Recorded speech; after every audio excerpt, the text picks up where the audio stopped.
हमें ऊंच और नीच के दृष्टिकोण से नहीं देखना चाहिए, ना हमें किसी को नीचा दिखाना चाहिए, ना हमें किसी को श्रेष्ठ बना करके उसे कोई विशेष अधिकार देना चाहिए। आज के समाज की अगर आप वर्णों की व्यवस्था देखें तो, और पुराने वर्णों की व्यवस्था से अगर उसकी तुलना करें, तो आज हमारा क्षत्रिय हमारा फौजी है, हमारे सैनिक हैं। सनातन धर्म में जिन 4 वर्णों की व्यवस्था है, क्षत्रिय, ब्राह्मण, शूद्र, वैश्य, इस व्यवस्था को आप कैसे देखते हैं और मौजूदा जीवन शैली में इसका क्या महत्व है?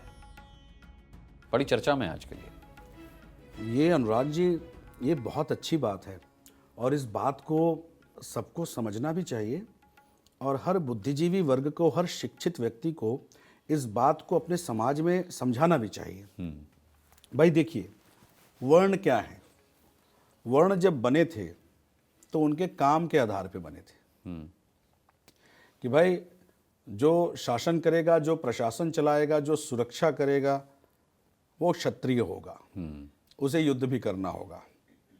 ठीक है, ठीक। जो ज्ञान का प्रवाह करेगा, प्रचार प्रसार करेगा, जो विज्ञान करेगा, जो शोध करेगा, वो ब्राह्मण होगा।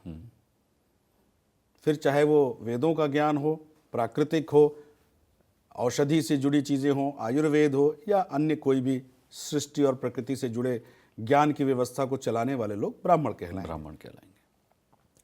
और फिर जो व्यवसाय करेंगे, जो एक दूसरों की आवश्यकताओं की आपूर्तियों को पूरा करेंगे, जो व्यवसाय लेन देन करेंगे, वो व्यवसायी होंगे, उन्हें वैश्य कहा जाएगा। और फिर जो लोग, मेरी बात पे ध्यान दीजिएगा आप, फिर जो लोग सात्विकता और स्वच्छता पे ध्यान रखेंगे, सबसे पहले तो आप ये समझिए कि हमारी व्यवस्था में सात्विकता और स्वच्छता को कितना बड़ा महत्व दिया गया कि इसके लिए एक वर्ण ही अलग बना दी गई। बड़ी बात कि जो प्रकृति से जुड़ी सात्विकता, स्वच्छता पे जो काम करेंगे, जो उसकी सुरक्षा करेंगे, जो उसकी रक्षा करेंगे, जो उसकी प्रेरणा देंगे, जो समाज को उसके साथ सामंजस्य बनाने में सहायक होंगे, वो शूद्र कहलाएंगे।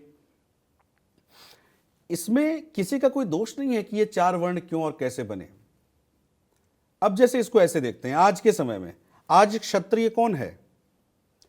XYZ Pratap Singh, ABCD Singh, dash dash कोई भी सिंह।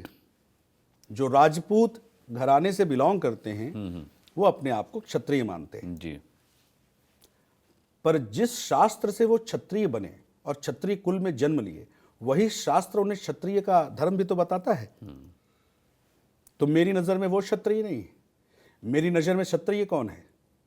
हमारे देश के सैनिक, हमारे सिपाही, पुलिस वाले। सबसे ज्यादा उस धर्म का वही निर्वाह कर रहे हैं। क्षत्रिय धर्म का पालन वो कर रहे हैं।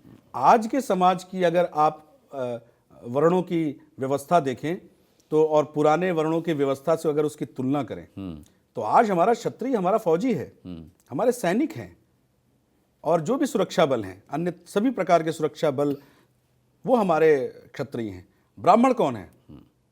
ब्राह्मण है हमारे आज के ब्यूरोक्रेट, टेक्नोक्रेट, जो सामाजिक व्यवस्था की, ज्ञान व्यवस्था से शासन प्रशासन को सहयोग करते हैं, समाज को संतुलित रखने में अपना योगदान देते हैं।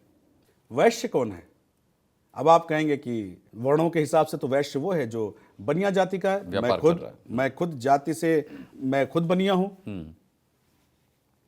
तो मैं वैश्य हूं। ठीक है, अगर मैं व्यवसाय कर रहा हूं तो मैं वैश्य हूं। अन्यथा वो जितने भी आज के दौर के हिसाब से ब्राह्मण, क्षत्रिय, वैश्य, शूद्र, अन्य सभी धर्मों के लोग जो व्यवसाय कर रहे हैं, मेरे हिसाब से वो वैश्य हैं। वैश्य ना कि वो हैं जो सिर्फ गुप्ता लिखें, जैन लिखें, गोयल लिखें, अग्रवाल लिखें। और फिर शूद्र कौन है? शूद्रों को गर्व करना चाहिए। शूद्र वो हैं जो आज की डेट में प्रकृति की व्यवस्था में, सामाजिक व्यवस्था में स्वच्छता और सात्विकता पे काम कर रहे हैं, हमारा आपका सहयोग कर रहे हैं। नर्स हॉस्पिटल में है, वो क्या कर रही है? वो स्वच्छता और सात्विकता पे काम कर रही है। वार्ड बॉयज हैं, वो क्या है, सात्विकता और स्वच्छता पे काम कर रहे हैं।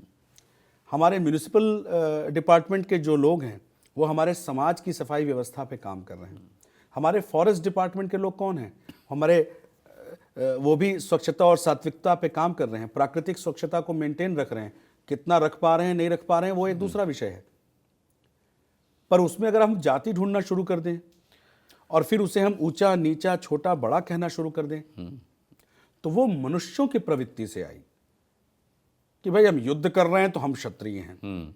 भाई फौज में डिपार्टमेंट्स होती हैं, अगर फौज में युद्ध करने वाला दल अलग होता है तो चिकित्सा का भी दल अलग होता है, फौजी वो भी होता है। भोजन बनाने का भी दल अलग होता है, वो भी फौजी है। साफ सफाई का भी दल अलग होता है, वो भी फौजी है। तो ये हमारी सोच बदलनी चाहिए कि हमें ऊंच और नीच के दृष्टिकोण से नहीं देखना चाहिए, ना हमें किसी को नीचा दिखाना चाहिए, ना हमें किसी को श्रेष्ठ बना करके उसे कोई विशेष अधिकार देना चाहिए।